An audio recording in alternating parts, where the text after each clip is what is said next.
there's this thing that exists, this multi-headed snake, and it's got this infinity problem. It's everywhere. That's that little circle down there. And the problem is, well, what do you do with it? You cut off one head, 7 more grow. That's the eternal problem of life. And the problem is, there is the category of problems in life, and it ain't going anywhere. And so the question is, can you deal with the whole category at the same time? That's the thing. That's how to be in the world, is to deal with that category all at the same time. And so how did human beings, what did they come up with as a solution? And that's so cool too, because the solution they come up with not only was the heroism that allows you to approach what you're terrified by and what you find offensive and to learn from it, but also the idea of sacrifice, and that was played out by cultures everywhere, including human sacrifice. And you think, what the hell was up with those crazy bastards so long ago? They were sacrificing to gods all the time. What kind of clueless behavior was that? Burn something and please God. Burn something valuable and please God. It's like, what was with them? What were they thinking? Well, they weren't stupid, those people. If they were stupid, we wouldn't be here. They were not stupid, and believe me, they lived under a lot harsher conditions than we do. So those were some tough people, man. You know, back then you'd last about 15 minutes, and so you don't want to be thinking of your ancestors as stupid. Like, there's no real evidence that we're much different cognitively than we were 150,000 years ago. So anyways, sacrifice, what does that mean, sacrifice? Well, it's a discovery, man. It's the discovery of the future. It's like the future is actually the place where there is threat, and it's always going to be there. So what do? You make sacrifices in the present so that the future is better. Right. Everyone does that. That's what you're doing right now. That's what you're doing here. That's what your parents are doing when they pay money to send you to university. They think, you can bargain with reality. It's amazing. You can bargain with reality. You can forestall gratification now, and it'll pay off at a place and time that doesn't even exist yet. It's like, who would have believed that? It's like, that's a miracle that that occurs. And it's not like people just figured that out overnight.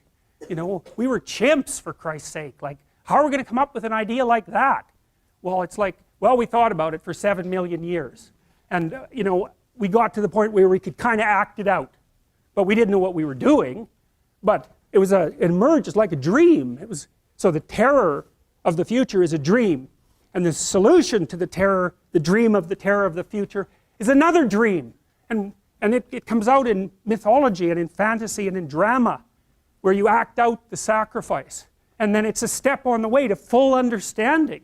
So we can say sacrifice now instead of doing it, you know, although we still do it. It's just not concretized like it used to be. We do it abstractly. And we all have faith that it will work, you know, and we also set up our societies so that it'll work. And one thing about, you know, I'm not a fan of moral relativism for a variety of reasons, partly because I think it's an extreme form of cowardice. But anyways, apart from that, no. There's minimal ways that you can set up a society that will work. And so one of them is that the society has to be set up so that your sacrifices will pay off, or you won't work, and then the society will die. And so it has to make promises. People have to make promises to one another. And that's what money is. Money is a promise that your sacrifice will pay off in the future. That's what money is. And so if the society is stable, you can store up your work right now. You can sacrifice your impulses, and you can work, and you can store up credit for the future. And then you can make the future a better place. But society has to be stable enough to allow for that. Hyperinflation will do you in. So the promise that's implicit in the currency is the promise that what you're doing now will pay off in the future. And if people don't have that promise, then, well, we know what they do. Because in gangs, for example, in, say, gangs in North America, the time horizon of the gang members shrinks rapidly because they don't really expect to be alive much past 21. And so they get really impulsive and violent. And like, why the hell not? That's what you do when the future doesn't matter, when it's not real. You default back to living in the moment, and you take what you can get right now. And no wonder, because you don't know if you're going to be around in a year. And you get whatever you can while you can bloody well get it.